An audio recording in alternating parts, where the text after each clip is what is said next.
everybody, I'm Jamie Purviance, and today I want to share with you some ideas on how to choose a steak and get it ready for grilling. Because sometimes the decisions that you make in the store and what you do to prep the steak make as much of a difference as your techniques on the grill. So let's look at a couple of steaks that I picked up at the store. One of them I really like and the other I don't like so much, and I'll tell you why. This one over here is a good looking steak. And the reason it is primarily the marbling, the thickness, the bone, and the integrity.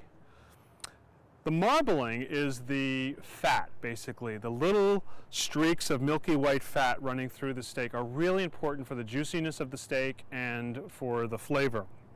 Here the marbling is nice and evenly distributed.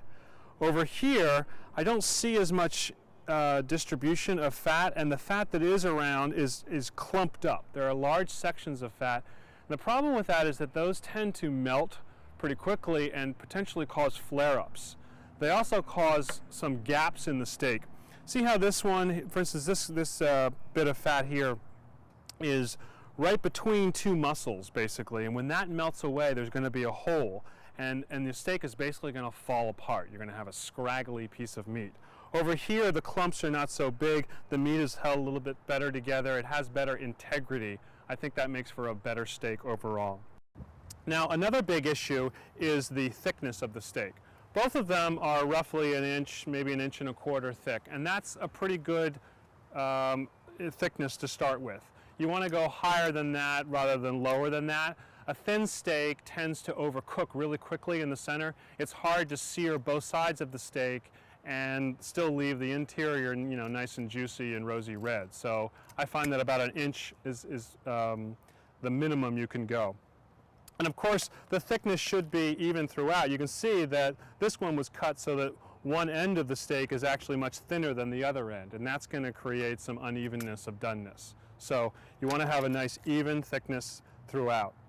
So once you've got a well-marbled, evenly cut, perfectly big bone-in ribeye steak, how do you get it ready for the grill? Well, I think one of the most important things to do is to salt the steak 20 to 30 minutes before you grill it. A couple of really important things happen during that time. Number one, the steak loses its very cold temperature, right? It comes out of the refrigerator very cold, and if you were to put it right on the grill immediately, it would actually take longer to cook. And the longer that it cooks on the grill, the greater the chance that it's going to dry out. Okay? As you cook any piece of meat, juices are pushed out of the meat. And so with a steak, the idea is to cook it pretty much as quickly as possible without actually burning it, of course.